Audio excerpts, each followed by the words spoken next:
It's time to stitch the angel block on our Prim quilt.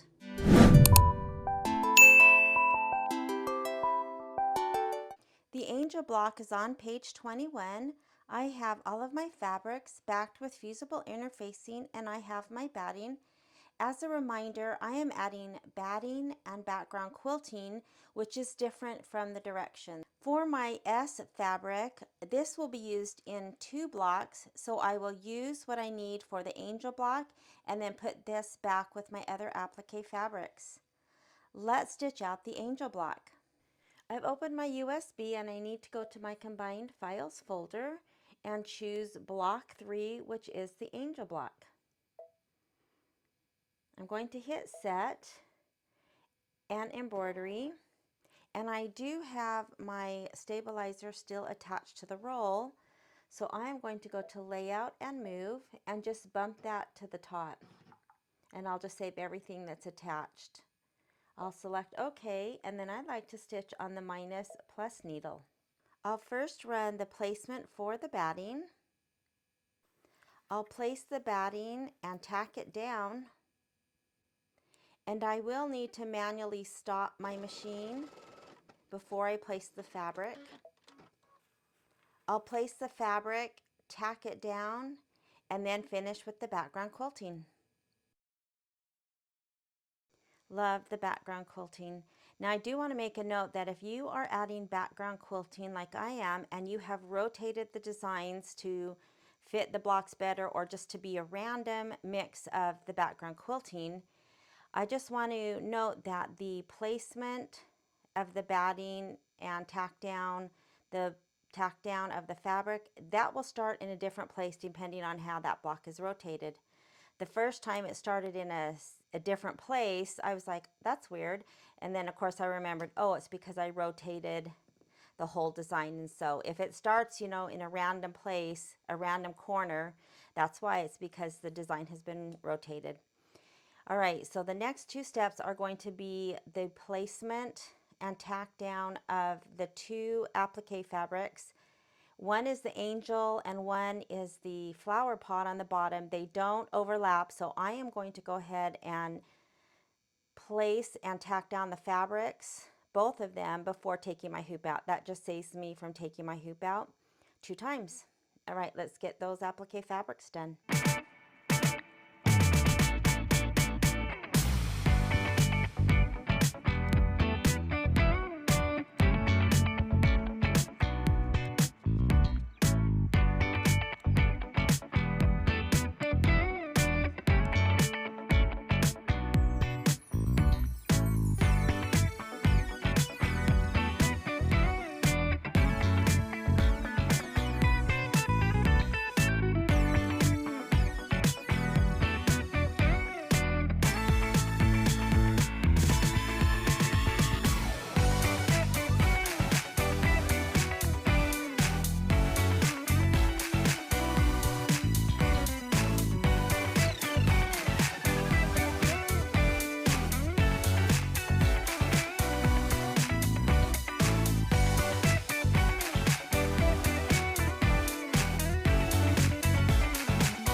So I have finished the flowers and they are very pretty. They're lacy and they have a different look and I really like it.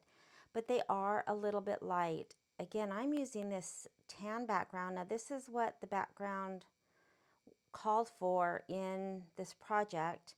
And I would suggest that if you're going to use a tan, that maybe on some of the lighter colors, you might go a shade or 2 darker so that they show up. They show up great when I'm just looking at them, standing in front of my machine. I am a little worried that once this is up on the wall, those might blend in a little bit more. And if I would have thought about that before I ran the stems, I probably would have gone to pick a different color. So while the stems were running, I found an isocord color that is, you can see how close they are. This is just like a half shade or shade darker, and that might have been a little bit better choice. I am not going to do anything with the flowers because if you remember, the flowers, stitched the flower and then it ran down across and up. And I could have put that darker color in before I did the green, but the green, you know, is covering that stitch. And so if I go back to stitch these flowers, I'll have a line going down, and I'm not going to do that. So I'm going to leave it as is. However, in the future, if I have something like this, it has this cool mint right against the background, I probably am going to change that to the isocord. All right, it's looking really good though.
I'm stitching the very last outline of this block. It is for the flower pot, and there are some issues with this that I'll show you in just a minute. But what I just noticed is it was coming up to this top that I didn't notice when I was stitching out the leaves, is that there is a big jump stitch, which I'm, not really sure why it wouldn't have just either cut or come down and just run along the across the top of this flower pot. But I don't want this to get caught, and so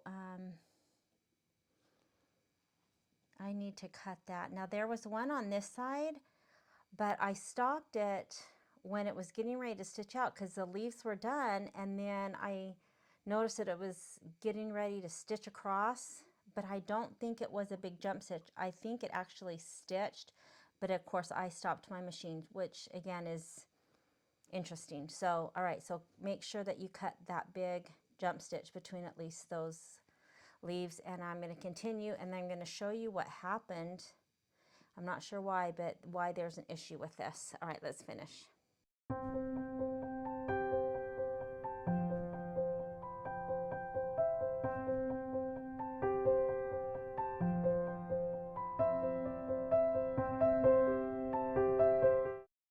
am done stitching. There is one more step. It is the crosshairs to help with trimming.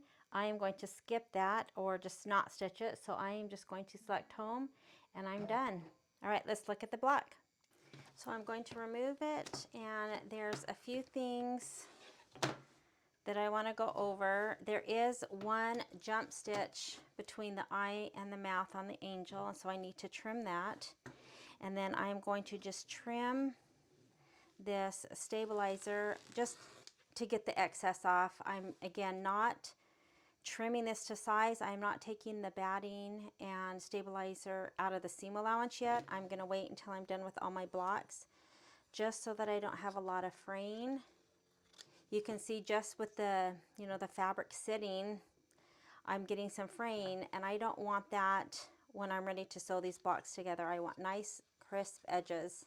So I will trim those to size when I'm ready to stitch the top together.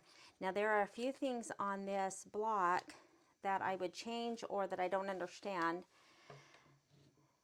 First is the little angel legs. You can see they look like different colors, and that is because they are stitched completely different. They're not stitched in the same direction, and so one actually looks shinier, and so it gives a different look.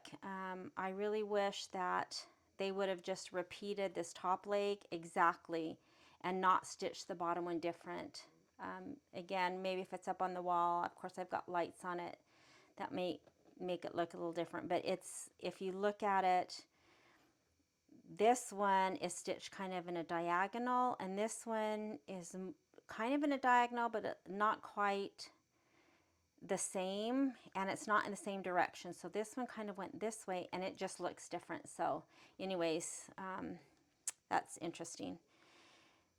So the only other thing that I would change again would be the flowers, because you notice if just looking at them right here, you can hardly see those blue flowers. I would definitely go with a darker thread next time, or maybe even a pink. That would have been cute. Now the only thing that I don't understand is this pot. Now this side and the top were perfect. They stitched over that tack down line, and they were perfect. You can see on this side and the bottom, it didn't even cover the edge of the fabric. I'm not sure why. I'm kind of not really happy with that, and good thing it was tacked down twice, because it is not covering the edge of that fabric. So of course, if I knew that, if I were to do this block again, I would not trim so close, at least to these two sides. It still wouldn't cover the tack down, but at least it would secure the fabric. So what I've decided to do, and you can see that white along, the left and the bottom. So what I'm going to do is I'm just going to add some fray check. Again, I don't think, especially on the bottom, it might have caught a little bit on the side of the fabric, the satin stitching. This bottom, I can see and feel that is the edge of the fabric where I cut it, and that is not how it's supposed to be. So what I'm going to do, again, this will probably never be washed. It's going to be hanging on a wall. I am just going to add some fray check along those two edges. For one, to kind of just keep it together so it doesn't fray, because it's not covered with that satin stitch. And again, just to kind of, I don't know, secure it. Not really secure it. It's secured because it's got the tack down, but I don't want it fraying, and so I'm just going to add it on those two sides. All right, so this is a super cute block. I love the stars. I love the leaves. The flowers I love. I just wish they would have been darker. And so you can see this little tiny jump stitch. And so I will just trim that, which I always find it interesting that there was not a jump stitch from this first eye over, and there was a jump stitch to there. I'm not sure why they just wouldn't have cut, but again, I'm no digitizer, no designer, so what do I know? All right, I love it. It's a really cute block. All right. Cute, cute. Let's move on to our farmer.